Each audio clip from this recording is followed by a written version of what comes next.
வணக்கம்ங்க. இந்த உலக மக்கள் அனைவருக்கும் இந்த காமன்வெல்த் சிந்தியில் அன்பான வணக்கங்கள்.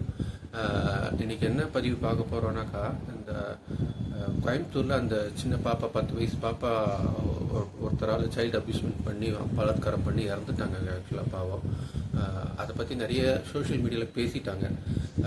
அதுலேருந்து நம்ம என்ன பண்ணலாம், அரசாங்கம் என்ன பண்ணால் நல்லாயிருக்கும், இப்போ சீக்கிரம் பண்ணிகிட்டு இருக்காங்க, என்னென்ன பண்ணிகிட்டு இருக்காங்க. அதே போல் மக்கள் அவேர்னஸ் என்ன வேணும், அவங்க குழந்தைங்களை எப்படி பாதுகாப்பாக வச்சுக்கணுன்றதை தொட்டு என்னோட சின்ன சின்ன ஒரு ஐடியாஸ் நான் இதில் பதிவு பண்ணலான்னு இருக்கேங்க. அதுக்காக தான் இந்த வீடியோ போடலான்னு இது பண்ணுறேன். நம்ம வீடியோக்குள்ளே போகலாங்க.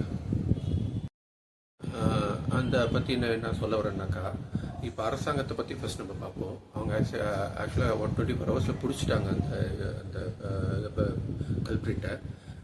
இப்போ வந்துட்டு அவனுக்கு சீக்கிரம் குற்றப்பத்திரிகை தாக்கல் பண்ணி சீக்கிரம் வழக்கு ரொம்ப இழுத்து வருஷக்கணக்காக இழுக்காமல் எவ்வளோ சீக்கிரம் முடிச்சு அவனுக்கு நல்லது அதிகபட்ச தண்டனை, தூக்கு தண்டனை கொடுக்கறதுக்கான வழிவகை செய்யணும். First point. செகண்ட் பாயிண்ட்டு, இனிமேல் என்ன பண்ணணுன்னாக்கா, அரசாங்கத்தில் இந்த மாதிரி பிளைண்ட் ஸ்பாட் இருக்கிற ஏரியா இப்போ இன்னைக்கு கடைசியில் சிசிடிவியில் தான் பார்த்து பிடிச்சதா சொல்கிறாங்க. இன்னும் கேட்டால் இன்னும் நிறைய ஸ்ட்ரீட்ஸில் அந்த மாதிரி நிறைய இடத்துல சிசிடிவி கொஞ்சம் அலூஃபான இடத்துலலாம் அவங்க எங்கெங்கே இப்போ ஒரு மாதிரி தெரியுதோ அந்த இடத்துலலாம் சிசிடிவி கேமரா ஃபிட் பண்ணி அரசாங்கத்தில் இது பண்ணுவாங்க. அதே போல் பேட்ரோல் நைட்டு சிங்கப்பெண் வந்துடுச்சு, அவங்க டிபார்ட்மெண்ட் போட்டாங்க. பேட்ரோல் நைட் ஆனால் நிறைய பேட்ரோல் பண்ணுவாங்க. இப்போ இருக்கிற பேட்ரோலோட நைட்டு ரோந்து பணி நிறைய இருக்கணும் இந்த மாதிரி சுச்சுவேஷன்லாம். அப்போ தான் இந்த மாதிரி என்ன நடக்காமல் நம்ம தடுக்க முடியுங்க. அதை தவிர்த்து இந்த அரசாங்கம் என்ன பண்ணணுன்னாக்கா, அதுக்கு உதாரணம் சொல்லணுன்னாக்கா, நான் வந்துட்டு இப்போ ஏதோ ஒரு இதில் பார்த்தேன், ஏதோ ஒரு இதில் வீடியோவில் பார்த்தேன். இந்த ஃபாரின்லலாம் அங்கே இந்த ப்ரான் வீடியோஸில் அந்த சின்ன பசங்க அப்யூஸ் பண்ணுற ப்ரான் வீடியோஸ் பார்த்தாலே அவங்க சைபர் செக்யூரிட்டி தெரிஞ்சு அவங்கள வந்துட்டு கைது பண்ணிடுறாங்க. அந்த மாதிரி இங்கே இந்தியாவில் இருக்கிற நம்ம சைபர் கிரைம் செக்யூரிட்டி அவங்கெல்லாம் வந்துட்டு இந்த ப்ரான் வீடியோஸ் எல்லாம் மானிட்டர் பண்ணுங்க. இந்த ப்ரான் வீடியோஸ் சைட்டெல்லாம் வந்துட்டு எந்தெந்த ப்ரான் வீடியோஸில் இந்த மாதிரி சைல்டு அப்யூஸ்மெண்ட் பண்ணுற வீடியோஸ் மாதிரி வருதுனாக்கா அந்த மாதிரி சைட்டெல்லாம் பிளாக் பண்ணணும். இன்கேஸ் அதையும் தாண்டி என்ன பார்க்குறாங்கன்னா இந்தியாவிலேயும் அதை மானிட்டர் பண்ணணும். இப்போ யாருன்னா ஒருத்தர் பார்க்குறான்னாக்கா கண்டிப்பாக அவன் அந்த இன்டென்ஷனோட தான் இருப்பான்.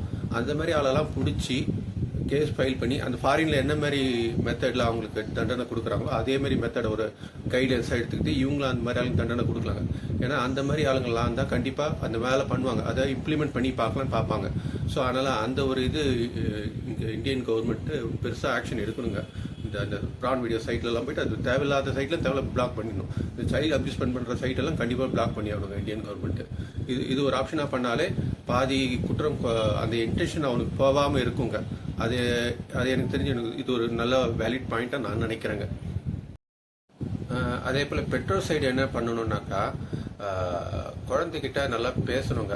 ஸ்கூலுக்கு போயிட்டு வருதுனாக்கா போயிட்டு வந்து கிளாஸில் என்ன ஹோம்ஒர்க்கு என்ன சொல்லி கொடுத்தாங்கன்னு மட்டும் கேட்கறது பார்த்தாதுங்க. போயிட்டு வரும்போது என்ன நடந்தது ஸ்கூலில், நீ ஆட்டோவில் வரும்போது என்ன நடந்தது, சும்மா அதுக்கிட்ட பேச்சு கொடுத்து கேட்டுக்கிட்டே இருக்கணுங்க. சில குழந்தைங்களாம் பயந்துட்டு கூட இருக்குங்க, சொல்ல தெரியாது அதுங்களுக்கு. அதனால் அதுங்கக்கிட்ட நிறைய பேசணும். பேசி அதுக்கிட்ட என்னன்றதை தெரிஞ்சுக்கணும். அன்னைய டேல என்ன பண்ணாங்க, என்ன போயிட்டு வந்தாங்க, என்ன கற்றுக்கிட்டாங்க ஸ்கூலில், சமூகத்தில் என்னென்ன கற்றுக்கிட்டாங்கன்றத அந்த குழந்தைகிட்ட பேச்சு கொடுத்து நம்ம தெரிஞ்சுக்கணுங்க. ரேப்போ கரெக்டாக இருக்கணும். பசங்க கூட ரேப்போ வந்த உடனே ஃபோனை கொடுத்துட்டு ஃபோனை அதுங்க ஒரு பக்கம் இருந்து நம்ம ஒரு ஃபோனை பார்த்துட்டு இருந்தோம்னால இனிமேல் இந்த மாதிரி ஆகாதுங்க. ஏன்னா காலிகாலமாக போச்சு, என்னமோ நடக்குது இந்த மாதிரி. ஆனால் அது பண்ணணும். அது அந்த கோயம்புத்தூருக்கு கூட அந்த மாதிரி தான் கேஸாக தெரியுது எனக்கு. இப்போது நிறைய வீடுங்களாக இருக்கும், காமன் டாய்லெட்டு காமன் பாத்ரூம் மாதிரி இருக்குங்க. அந்த மாதிரி இடத்துலலாம் நிறைய ஒரு ப்ரைவசி இருக்காது. அந்த மாதிரி இடத்துலலாம் இந்த மாதிரி நடக்க சான்ஸ் இருக்குது. அந்த மாதிரி இருக்கிற அம்மா அப்பாலாம் ரொம்ப கேர்ஃபுல்லாக குழந்தைய பார்த்துக்கணும். வீட்டில் இருந்தாலும் அந்த குழந்தைய நல்லபடியாக பார்த்துக்கணும். அதே போல் வேலைக்கு போகிறவங்க ஹஸ்பண்ட் அண்ட் ஒய்ஃப் வேலைக்கு போவாங்க. அவங்க வந்துட்டு தாத்தா பாட்டி கிட்ட தான் விட்டு போவாங்க. இல்லைட்டு ஹவுஸ் சர்வெண்ட் மாதிரி யாருன்னா பார்த்துக்க சொல்லுவாங்க. ஏன்னா அவங்க வரத்துக்கு லேட் ஆகும்.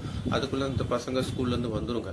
அந்த மாதிரி நேரத்தில் வீட்டுக்குள்ளே ஹாலில் கூட ஒரு சிசிடிவி மாட்டலாங்க, தப்பு கிடையாது.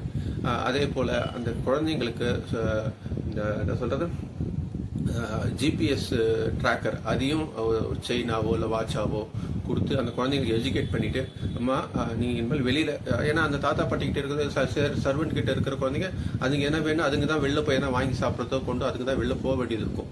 அதனால அதுங்களுக்கு ஜிபிஎஸ் ட்ராக்கர் மாதிரி எப்படி ஆப்ரேட் பண்ணணும், நம்ம வெளில போகும்போது அது செயின் மாதிரி போட்டுக்கிட்டு போயிடுமா, நீங்கள் அது பண்ணால் நல்லா இருக்குன்ற மாதிரி நீங்கள் அது மாதிரி அதுங்க எஜுகேட் பண்ணுங்க.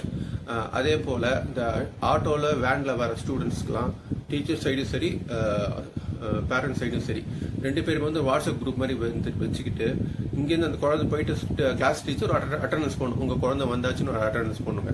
அதே போல் அங்கேருந்து வீட்டுக்கு வந்துட்டதுக்கப்புறம் வீட்டில் இருக்கிற பேரண்ட் வந்து ஒரு டீச்சருக்கு ஒரு அட்டண்டன்ஸ் என் பொண்ணு வந்து சேர்ந்துருச்சுட்டு ஒரு அட்டண்டன்ஸ் டெய்லி. இது ஒரு பழக்கமாக ஃபஸ்ட்டு கஷ்டமாக இருக்கும், பழக்கமாக்கிட்டோம்னாக்கா ஒரு மேக்ஸிமம் நம்ம இந்த மாதிரி அவாய்ட் பண்ணலாம். இந்த மாதிரி ஒரு சுச்சுவேஷனையே நம்ம அவாய்ட் பண்ணுறதுக்கான சான்சஸ் நிறைய இருக்குதுங்க.